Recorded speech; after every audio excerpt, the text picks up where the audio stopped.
Hey guys, well, we are back for another weekend of work on the 87 Ford L9000. I started making a video last week. I was gone on vacation the 2 weeks prior to that down in Florida, and started making a video last week, and it was a cram session for just a few hours, and I never took any footage, so we didn't post a video. But it's Saturday morning, relatively early. Got 2 days to work on the truck. Probably going to take some of that off this afternoon and actually go to a truck show. But I'll take you along and show you what I did through this week and last weekend, and what I'm going to be doing this weekend. And we're going to try to get this thing so it's all but ready to be on the road, or possibly ready to be on the road by this coming week. So I want to start driving it. So more than just driving it around the neighborhood, like driving it to work and working it and whatnot, getting it prepped for its big trip here in September. All right, so I'm over across the street here and over to my junk pile, the truck parts pile. Got some snow equipment, my little trailer, and a Cummins truck, and here's my stack of junk. So what we can find, I brought my impact because hopefully I need that to break these mud flat brackets off. And I would prefer aluminum, only because this is mounting to a chromed pogo stick and I don't feel like painting. I mean, obviously I could make this out of steel in a heartbeat. All I need is a bracket about 3-4 inches wide by like an inch, if that, 3/4 of an inch tall, and drill a couple holes in it and call it good. But I just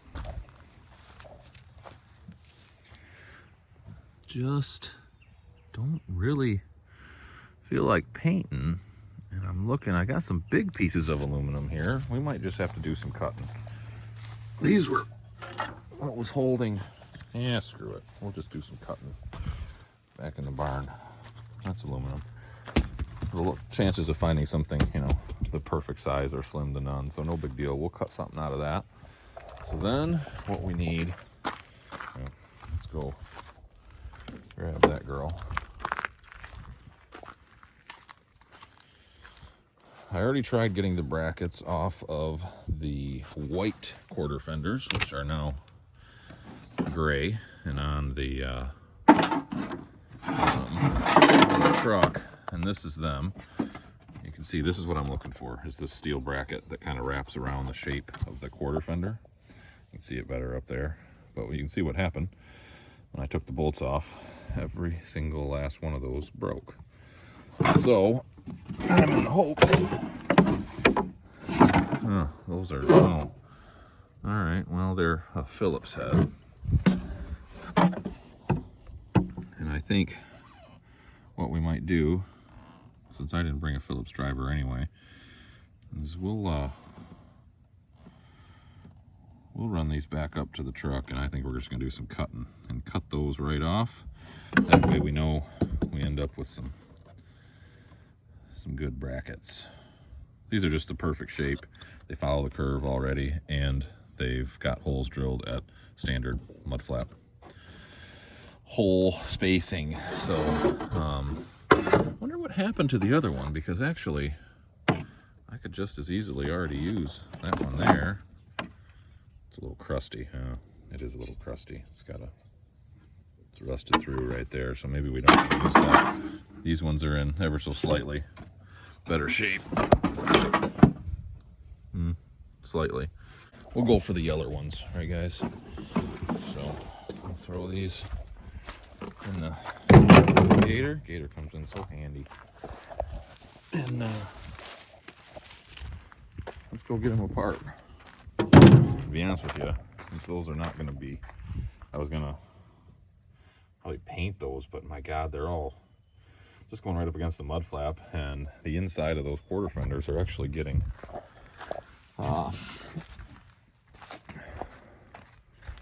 underbody coating. Gotta add that to my list. And I think that we'll just undercoat those. It helps if you put it in park. So anyway, let's get out of here and go see what we can make happen. All right, guys. Well, I purchased myself a little microphone. It's just a cheapie, $40 or $50, whatever it was, Amazon one. But we're gonna use it here, see how this goes, so maybe get a little better audio. You can see I got my fan going. It is saucy out here. This is like being in Florida again. I tell you what, I think it's already well over 80. It's got to be about 84, 85 degrees, but it is humid and that sun is beating down. So let me show you what I've done so far in the last few days and today. So I'm currently working on the fuel cooler. I've got one line off and working on the next one. So we're going to see how we're going to couple those fuel lines back together. I'm trying to just eliminate that one that's on the ground. So we'll see how that goes. I got my, these look worse than they are, but I did a little light polish job on those hinges, or not hinges, latches. But I just cannot get this hood to line up. Let me show you what I'm dealing with here. The hinges are loose right now, so it slides a little bit. So on this side, not only has it tight, but it's shoved over, which I can correct that with how I align the two hinges. And over here, it's clearly shoved in, as you can see. And we got a big old gap, and I am struggling to get it right. You can see if we look under here, you can see that cab mount there. See how crooked that is? And the lower bushing is just gone, and that whole thing is loose. Let me show you. I can grab that whole bolt, move it. You can see how far shoved back that is. I tried to put a winch on it and pull it, not budging, and I can't get the other side loose. I can spin it.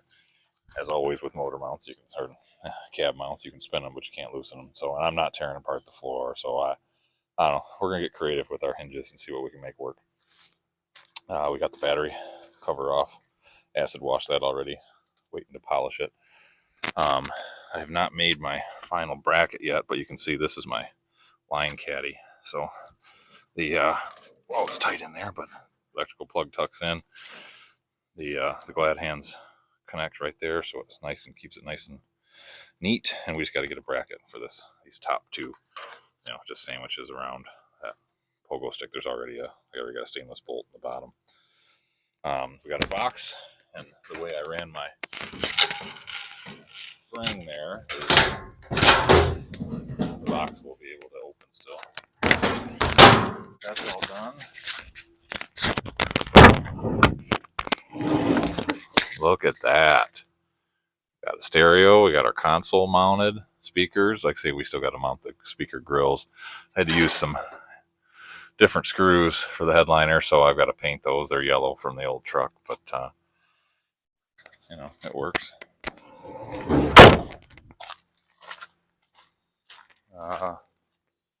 Still got to work on that wire loom. Got the mud flap on this side. I went to tackle that task thinking it would be a nice and easy, simple task. It was a pain in my ass. But anyway, it's on. And I'm not going to do the other side yet until I get the fuel cooler done. what else? What else do we got to show you? There's the fancy new gauges. So we got all of our gauge ports filled now. No plugs left. So that's good stuff. Well, baby steps, right? There's our fuel cooler. Thankfully, it's not there anymore. I'm just gonna leave that plate on there for now. Who knows, might need it, so we'll just leave it be.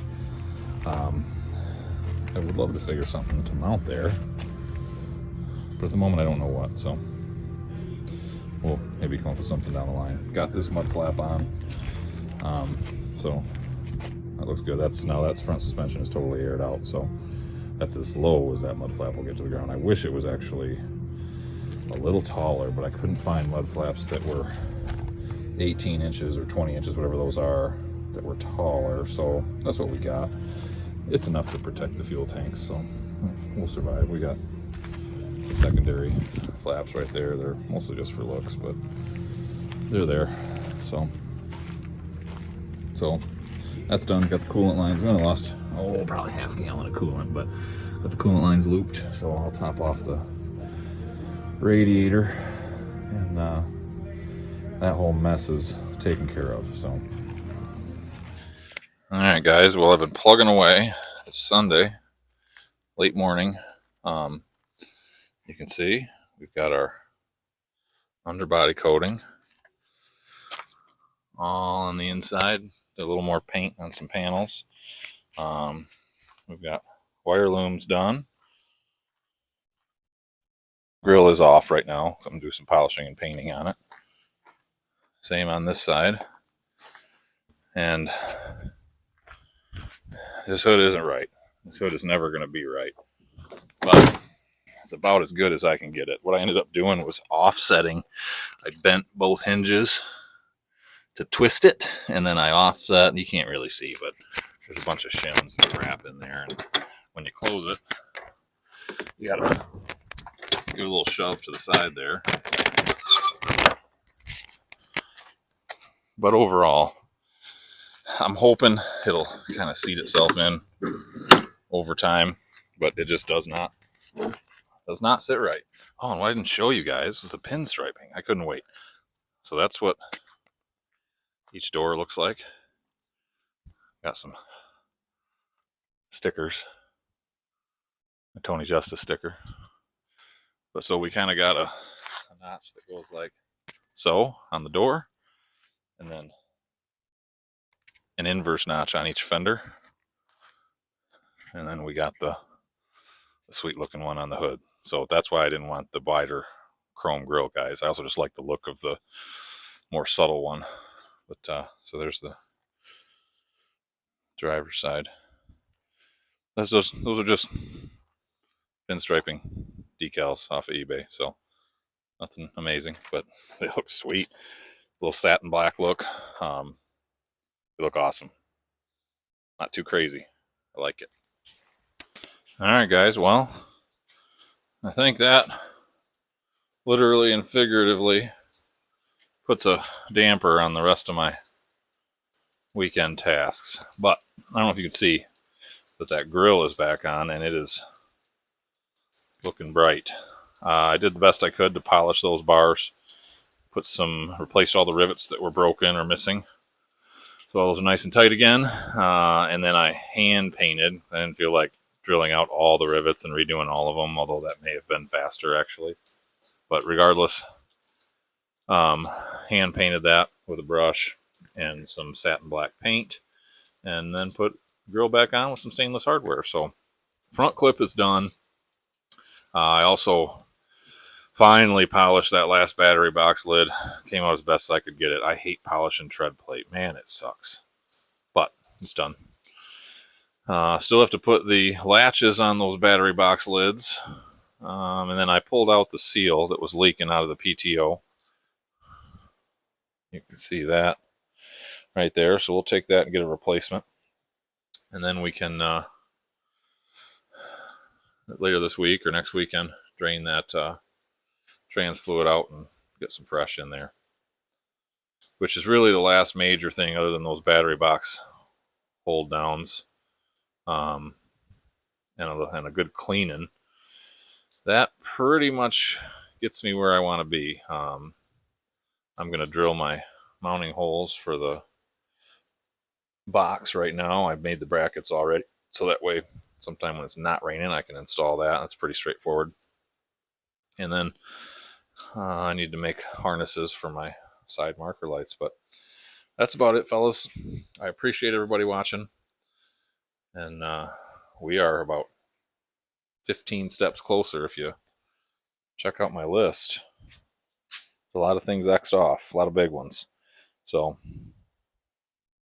we'll keep plugging away, but she's getting real close. I got plenty of confidence now. I might even have time to wheel some paint and do some fixing on the old O-Star before the truck show. So hope you guys have a great week. Thanks for watching about the L9000. Take her easy.